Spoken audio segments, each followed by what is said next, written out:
Сигурно секој од нас знае барем една семејна приказна, некоја анегдота од дедо, некој рецепт од баба. Но, колку често размислуваме, како тие приказни да ги сочуваме за да не се изгубат? Денес ќе зборуваме за еден навистина интересен начин како семејното наследство да се претвори во нешто трајно, нешто што може да се допре. Сите го знаеме тоа чувство, нели? Приказните што не обликувале, оние што живеат во сеќавањата на нашите најстари, често пати остануваат некако неискажани, како да лебдаат во воздухот, но никој не ги запишува. И токму тоа не доведува до едно навистина клучно прашање. Што всушност се губи кога ќе замолкнат тие гласови, кога приказните ќе престанат да се пренесуваат? Загубата е огромна. Не се губат само факти и датуми, се губат емоции, научени лекции и најважно од се губи она чувство на поврзаност со оние што биле пред нас. Тоа е како дел од нас самите да исчезнува. Ама што ако постои начин да се прекине таа тишина? Што ако има алатка што може да ги претвори тие шепоти во нешто конкретно? Токму тука, на сцена стапува MyBook, еден модерен одговор на овој вечен предизвик. И да бидеме јасни, ова не е само, знаете, седни и пишувај. MyBook е цело едно искуство. Замислете го како работилница што ги спојува генерациите. И да, користи технологија, но на еден многу суптилен начин, само за да помогне. А крајниот резултат – вистинска, физичка книга. Сега тука станува навистина интересно. Она што го прави овој концепт толку посебен е што не е некое едно решение за сите.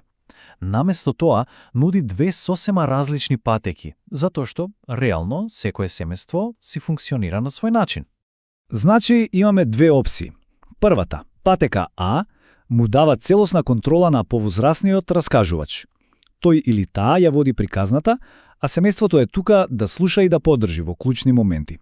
Идеално за оние што сакаат својата приказна да ја раскажат токму онака како што ја паметат. Од друга страна, ја имаме патека Б, каде што целиот процес е тимска работа од самиот почеток.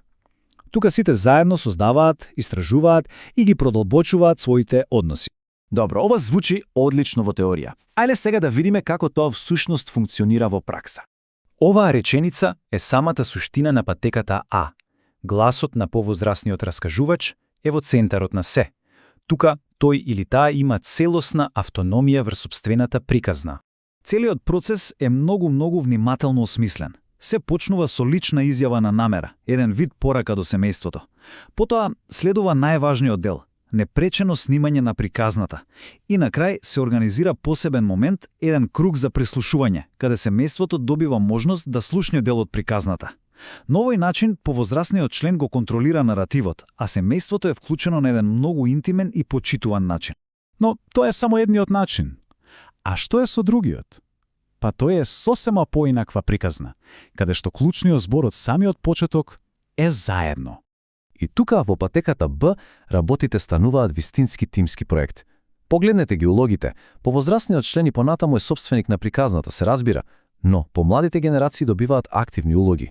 Некој е проектен менаџер, некој е главен за технологијата, а најмладите можат да бидат одлични интервјуери. Патувањето тука почнува со нешто што е можеби најважно – семеен договор. Значи прво се поставуваат правилата, границите, целите, за сите да се чувствуваат удобно. Потоа следуваат заеднички интервјуа, каде што сите учествуваат, и на крај сите заедно пишуваат, со што книгата станува вистински одраз на повеќе генерации. Сега, без разлика која патека ќе се избере, има еден тивок помошник во позадина. И тоа е технологијата, односно вештачката интелигенција, која е дизајнирана да биде нежна, да не се наметнува, туку само да помага. Замислете алатка што не ви дава генерички прашања. Не. Ова алатка е паметна. Таа учи за животната приказна, за клучни периоди и помага да се создадат прашања што се баш на место. Може дури и да вклучи прашања што внуците сакаат да ги постават. И што е најважно, секогаш го почитува емоционалниот капацитет, дали во моментот е подобро да се зборува за нешто полесно или може да се оди подлабоко. Секако помага и со техничките работи како транскрипција, за семејството да може да се фокусира на приказната.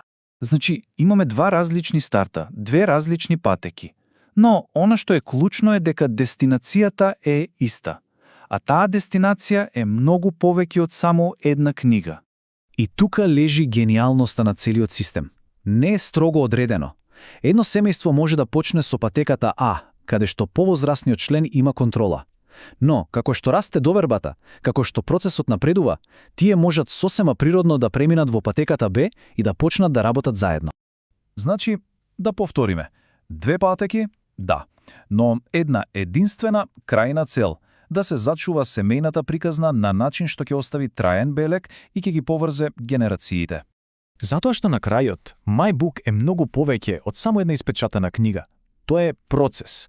Процес што гради мостови помеѓу генерациите. Помладите учат да слушаат, да поставуваат важни прашања, да бидат емпатични. А целото семејство добива нешто апсолутно бесценено – подлабоко разбирање за сопствената историја и уште поважно, едни за други. И сето ова не остава со едно последно прашање за размислување. Во секое семејство, ама баш во секое, има приказна што едва и чека да излезе на виделина. Прашањето е, која е таа приказна што чека да биде раскажана?